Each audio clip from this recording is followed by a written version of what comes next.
अस्सलाम वालेकुम इन्वेस्टर्स। हम स्टार्ट करते हैं कैपिटल मार्केट ओवरव्यू से। तो हमने देखा कि अप्रैल के महीने में स्टॉक मार्केट में एक स्ट्रॉन्ग रैली देखी गई और KSE 100 इंडेक्स के अंदर हम देखते हैं तकरीबन 17% का रिटर्न दिया है इसने, जबकि शरिया कंप्लाइंट KMI 30 इंडेक्स ने 23% का तकरीबन रिटर्न दिया है।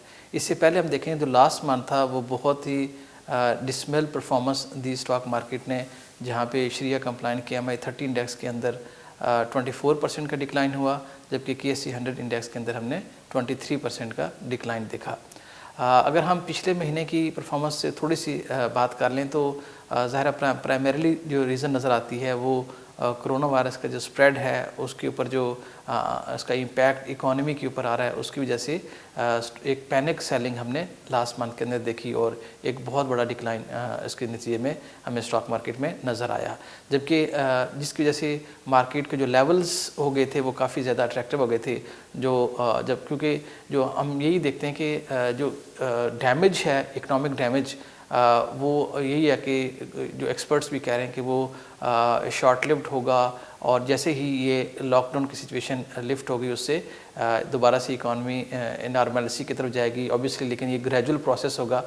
लेकिन ज़ाहिर है इतना ये कोई परमानेंट डैमेज नहीं है इकॉनमी का, ये इसकी वजह से है। फिर हम देखते हैं कि जो रिकवरी हम देख रहे हैं उसकी जो की रीज़न्स हम नज़र आ रही हैं। एक तो स्पेशली अगर हम पाकिस्तान की बात करें, जो कोरोना वायरस के जो केसेस हैं इन्फेक्शन के, वो उस अल्हम्दुलिल्लाह अल्लाह का शुक्र है कि वो उस तरह के नहीं है सवियर जिस तरह से बाकी दुनिया के अंदर देखे जा रहे हैं। जैसे यूरोप के अंदर देखा है हमने और US के अंदर देखा है, वो उस तरह के, या चाइना के अंदर, इवन ईरान के अंदर, तो वो अल्लाह का शुक्र है पाकिस्तान में उस तरह से ज़्यादा केसेस नहीं आए और ना ही अल्लाह के करम से इतना डेथ टोल देखने में नज़र आ रहा है। तो ये नज़र आ रहा है कि ये होपफुली जो है वो इतना सवियर नहीं होगा कोरोना वायरस का स्प्रेड पाकिस्तान के अंदर जितना दुनिया में देखा गया है। दूसरी रीज़न जो है वो जो पॉलिसी रिस्पांस था बोथ सेंट्रल बैंक का और गवर्नमेंट का, जहां सेंट्रल बैंक ने एग्रेसिवली मॉनेटरी ईजिंग की है और कम्युलेटिवली जो है हम देखते हैं कि 425 बेसिस पॉइंट का पॉलिसी रेट के अंदर डिक्लाइन किया गया, जो कि 9% के ऊपर अभी आ रही है, देखी जा रही है। और इसके अलावा हम देखते हैं कि सेंट्रल बैंक ने प्रूडेंशियल रेगुलेशंस के अंदर भी चेंजेस की हैं, जहाँ पे डेट की रीपेमेंट के अलावा से रिलैक्सेशन प्रोवाइड की गई हैं कंपनीज़ को, इंडस्ट्रीज़ को। और इसी तरह से गवर्नमेंट ने जो पैकेज अनाउंस किया 1.2 ट्रिलियन का, उससे जो है भी काफ़ी ज़्यादा रिलीफ मिला, जहां कॉमन मैन के लिए इवन टैक्सेशन के अंदर कुछ रिलैक्सेशन दी गई प्री पेमेंट के हवाले से। इसी तरह से जो इंडस्ट्रीज़ के एक्सपोर्ट सेक्टर के स्पेशली रिफंड्स थे उनको रीपेमेंट के हवाले से भी काफ़ी इकदाम किए गए। तो इन सारे जो फैक्टर्स हैं, जो पॉलिसी रिस्पॉन्स था वो अनप्रेसिडेंटेड था सेंट्रल बैंक का भी और गवर्नमेंट की तरफ से, उसने भी काफ़ी ज़्यादा कॉन्फिडेंस को रिस्टोर करने में हेल्प किया। फिर ऑयल प्राइसेस जो हैं वो भी कल्प्रेट थी लास्ट मंथ के अंदर डिक्लाइन का, जहाँ पे अनप्रेसिडेंटेड लो लेवल के ऊपर हमने ऑयल प्राइसेस को ट्रेड होते हुए देखा। तो इनिशियली इस मंथ के अंदर भी हमने ऑयल को डिक्लाइन हुआ, लेकिन उसके बाद हमने एक स्ट्रॉन्ग रिबाउंड देखा है ग्लोबल ऑयल प्राइसेस की वजह से के अंदर, और हमने उसी वजह से एक रैली भी देखी ENP सेक्टर, जो कि इंडेक्स हैवी सेक्टर भी है उसके अंदर, उसने भी कंट्रीब्यूट किया है इस मंथ के अंदर एक ज़बरदस्त किस्म की स्टॉक मार्केट में रैली के। फिर हम ये देखते हैं कि एक और फैक्टर जो नज़र आता है वो है वैल्यूएशंस। स्टॉक मार्केट की वैल्यूएशंस लास्ट मंथ के डिक्लाइन के बाद बहुत अट्रैक्टिव हो गई थी, और जहाँ पे एक तरफ स्टॉक मार्केट की वैल्यूएशन अट्रैक्टिव हो गई थी, वहाँ पे बॉन्ड यील्ड्स भी नीचे आ गई हैं। इसी तरह से बाकी जो फिक्स इनकम इंस्ट्रूमेंट हैं उनकी यील्ड्स टी बिल की भी, और वो नीचे आई थी, जिसकी वजह से स्टॉक मार्केट काफ़ी ज़्यादा अट्रैक्टिव नज़र आ रही थी। ये सारे फैक्टर्स हम समझते हैं कि इस रिबाउंड की वजह बने इस मंथ के अंदर। अगर हम आगे जाते हुए स्टॉक मार्केट की बात करें तो अभी भी इस रैली के बाद भी स्टॉक मार्केट की वैल्यूएशंस काफ़ी ज़्यादा अट्रैक्टिव हैं। 7 टाइम एस्टिमेटेड अर्निंग्स के ऊपर जो मार्केट ट्रेड कर रही है, डिस्पाइट द फैक्ट कि अर्निंग्स ज़ाहिर है रिवाइज डाउन हुई हैं, फिर भी मल्टीपल जो मार्केट का है वो काफ़ी ज़्यादा अट्रैक्टिव है। और जैसे से आगे जाते हुए इकनॉमिक नॉर्मलिटी हम देखेंगे, कोरोना वायरस जैसे अबेट होता है तो वो अर्निंग्स भी इंप्रूव करेंगी और PE मल्टीपल और ज़्यादा अट्रैक्टिव होगा। और इसी तरह स्टॉक मार्केट जो है 6% का डिविडेंड यील्ड भी ऑफर कर रही है। तो यहाँ पे 10 ईयर का PIB 8.1% की यील्ड ऑफर कर रहा है इस अप्रैल के एंड के ऊपर, वहाँ पे 6% की डिविडेंड यील्ड मार्केट ऑफर करती है, और इसी तरह से ओवर 14% का जो है वो अर्निंग्स यील्ड है स्टॉक मार्केट की। तो अभी भी हम देखें कि स्टॉक मार्केट अट्रैक्टिव है, लेकिन ज़ाहिर है ये जो डिसरप्शन है, economic disruption due to the corona virus spread, वो ज़ाहिर है ये एक डैमेज हुआ है शॉर्ट टर्म में इकोनॉमी को, ग्लोबली भी और यहाँ पर भी। तो ये ग्रेजुअली जैसे जैसे सिचुएशन इम्प्रूव होगी इंशाल्लाह, तो ये कॉन्फिडेंस फर्दर इम्प्रूव होगा और मार्केट की जैसे वैल्यूएशंस हैं वो काफ़ी ज़्यादा अट्रैक्टिव हैं। और स्टॉक मार्केट्स हम समझते हैं कि ये अच्छा लेवल्स हैं उन इन्वेस्टर्स के लिए जो कि जिनका होराइजन 2 इयर्स का है, तो वो इस वक्त भी मार्केट में अपनी पोजीशन को बिल्ड कर सकते हैं। अगर हम फिक्स इनकम की नज़र दौड़ाएं तो जैसे मेंशन किया कि सेंट्रल बैंक ने बहुत एग्रेसिवली मॉनेटरी ईजिंग की है और 4.25% का जो डिक्लाइन किया है पॉलिसी रेट के अंदर, वो हमें बॉन्ड यील्ड्स के अंदर भी रिफ्लेक्ट होता हुआ नज़र आया। और मंथ के अंदर अगर हम बात करें तो 3 मंथ के ट्रेजरी बिल्स के अंदर 3% का डिक्लाइन हुआ है, और जो कि मंथ एंड के ऊपर 7.9% की यील्ड ऑफर कर रहा था। इसी तरह अगर हम देखें तो 10 ईयर का PAB में हम देखें तो वहाँ पे 1% का डिक्लाइन हुआ है, और उतना डिक्लाइन नहीं हुआ जितना एग्रेसिवली पॉलिसी रेट के अंदर डिक्लाइन हुआ है। लेकिन उसके रीज़न ये है कि बॉन्ड यील्ड ने प्रोएक्टिवली जो है डिक्लाइनिंग इंटरेस्ट रेट को प्राइस इन किया था। लेकिन अगर हम देखें तो यील्ड जो इस वक्त ऑफर कर रही है 10 ईयर का PAB वो 8.1% है। तो बॉन्ड यील्ड ने एग्रेसिवली प्रोएक्टिवली जो है वो पहले से ही काफ़ी हद तक मॉनेटरी ईजिंग को प्राइस इन किया था, और इसके नतीजे में हम देखते हैं कि 1% का डिक्लाइन मंथ के अंदर हम देख रहे हैं 10 ईयर PAB के अंदर देखा गया। हम देखेंगे अगर हम बात करें आगे की तो इन्फ्लेशन हमें नज़र आता है कि स्टिल जो है डाउनवर्ड ट्रेजेक्टरी की तरफ आएगी, इन्फ्लेशन नीचे आएगी। जहां हमने देखा कि जो इन्फ्लेशन का नंबर है 8.5% का इन्फ्लेशन देखी गई है, और ये जो डाउनवर्ड ट्रेंड है इन्फ्लेशन का ये आगे नज़र आता रहेगा हमें फर्दर भी।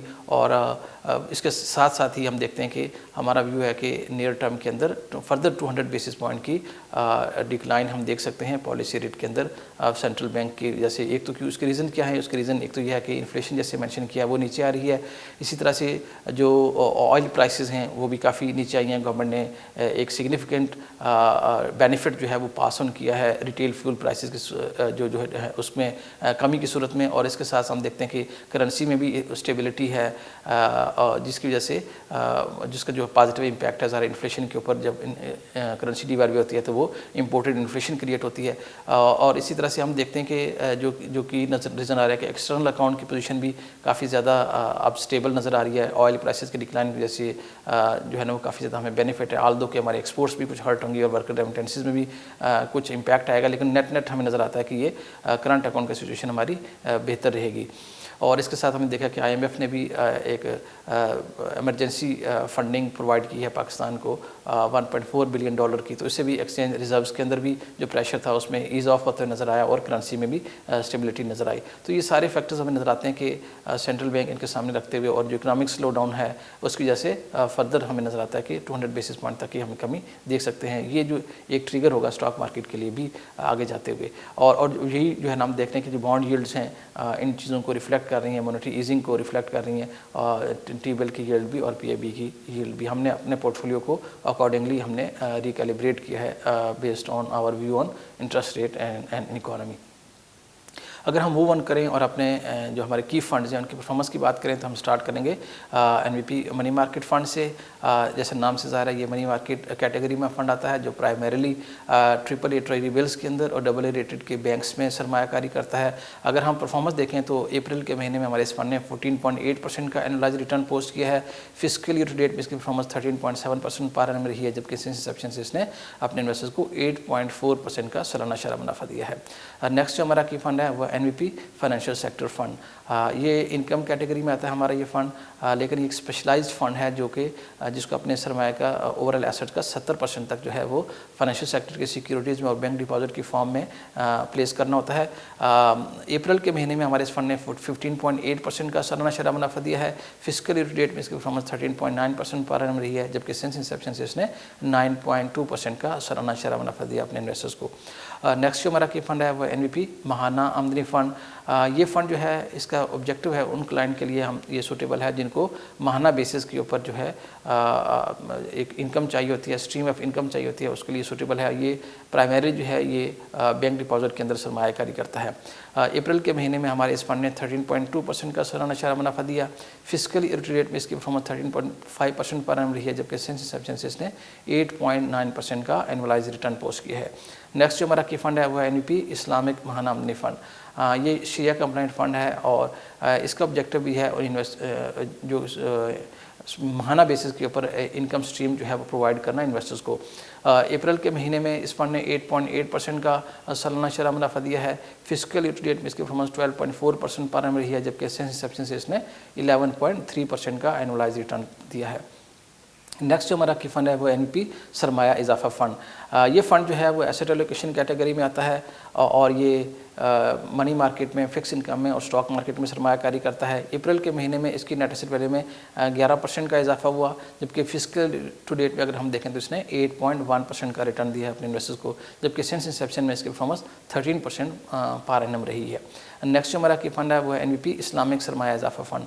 ये एसेट एलोकेशन फ़ंड है, शरिया कंप्लाइंट जो फ़ंड है और ये भी मनी मार्केट में, फिक्स इनकम में और स्टॉक मार्केट में सरमायाकारी करता है। अप्रैल के महीने में इसकी नेट एसेट वैल्यू में 13.4% का इजाफा देखा गया। फिजिकल ईयर टू डेट में इसने 8.5% का रिटर्न दिया है, जबकि सिंस इंसेप्शन से इसकी परफॉर्मेंस 11.5% पर एनम रही है। नेक्स्ट जो हमारा की फ़ंड है वो एनवीपी स्टॉक फ़ंड। जैसे नाम से ज़ाहिर है ये प्राइमरीली स्टॉक मार्केट में सरमायाकारी करता है। अप्रैल के महीने में इसकी नेट एसेट वैल्यू में 19.1% का इजाफा हुआ है, जबकि KSE 100 इंडेक्स ने 16.7% का रिटर्न दिया है। अगर हम फिजिकल ईयर टू डेट की परफॉर्मेंस देखें स्टॉक फंड में तो इसकी नेट एसेट वैल्यू में 0.1% का इजाफा देखा गया है, जबकि सिंस इंसेप्शन से इसने अपने इन्वेस्टर्स को 11.8% का एनुअलाइज रिटर्न दिया है। नेक्स्ट जो हमारा की फ़ंड है वो है एनवीपी इस्लामिक स्टॉक फ़ंड। ये शरिया कंप्लाइंट फ़ंड है और ये प्राइमरीली स्टॉक मार्केट में ही सरमायाकारी करता है।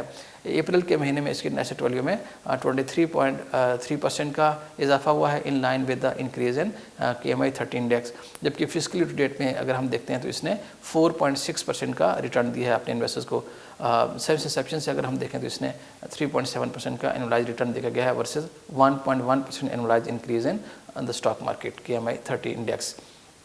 अगर हम पेंशन फ़ंड की परफॉर्मेंस को देखें तो हम स्टार्ट करेंगे नफ़ा पेंशन फ़ंड से, जिसके एक्विटी सब फंड की परफॉर्मेंस देखते हैं तो इसकी नेट एसेट वैल्यू में अप्रैल के महीने में 19.8% का इजाफा हुआ है, जबकि फिजिकल टू डेट में इसने 4.9% का रिटर्न पोस्ट किया है, जबकि सिंस इंसेप्शन में देखें तो इसने बहुत अच्छा परफॉर्म किया है। हमारे इस फंड ने 15.2% का एनुअलाइज रिटर्न दिया है versus 6.9% annualise return posted by the stock market KSE 100 index. अगर हम डेट सब फंड की परफॉर्मेंस देखें नफ़ा पेंशन फ़ंड के तो इसने अप्रैल के महीने में 52% का एनुअलाइज रिटर्न दिया है और फिजिकली टू डेट में देखें तो इसने 23% का एनुअलाइज रिटर्न दिया है, जबकि सिंस इंसेप्शन में इसकी परफॉर्मेंस 9.5% पर एनम रही है। अगर हम मनी मार्केट सब फंड की परफॉर्मेंस देखें नफ़ा पेंशन फ़ंड के तो अप्रैल के महीने में इसने 16.2% का एनुअलाइज रिटर्न पोस्ट किया है। फिजिकल ईयर टू डेट में इसकी परफॉर्मेंस 12.8% पर एनम रही है, जबकि सिंस इंसेप्शन से इसने 7% का एनुअलाइज रिटर्न पोस्ट किया है। अगर हम नफ़ा इस्लामिक पेंशन फ़ंड की परफॉर्मेंस देखें तो उसके एक्विटी सब फंड ने मंथ ऑफ अप्रैल में 23% का रिटर्न पोस्ट किया है। फिजिकल ईयर टू डेट में इसने इन्वेस्टर्स को 8.1% का रिटर्न दिया है, जबकि सिंस इंसेप्शन से इसकी परफॉर्मेंस 15% पर एनम रही है। अगर हम डेट सब फंड नफ़ा इस्लामिक पेंशन फ़ंड के देखते हैं तो अप्रैल के महीने में इसने 7.2% का सालाना शरह मुनाफा दिया है। फिजिकल ईयर टू डेट में इसकी परफॉर्मेंस 10.9% पर एनम रही है, जबकि सिंस इंसेप्शन से इसने 5.8% का सालाना शरह मुनाफा दिया है। अब मनी मार्केट सब फंड को देखें तो अप्रैल के महीने में 7.3% का एनुअलाइज रिटर्न इसने पोस्ट किया है। फिजिकल ईयर टू डेट में इसकी परफॉर्मेंस 10.8% पर एनम रही है, जबकि सिंस इंसेप्शन से इसने 6.1% का एनुअलाइज रिटर्न पोस्ट किया है। इन्वेस्टर्स हमारी पूरी कोशिश होगी मेहनत से, लगन से, ईमानदारी से काम करें और जो भी आपके इन्वेस्टमेंट ऑब्जेक्टिव्स हैं उनको अचीव करने में आपकी हेल्प कर सकें। Thank you so much.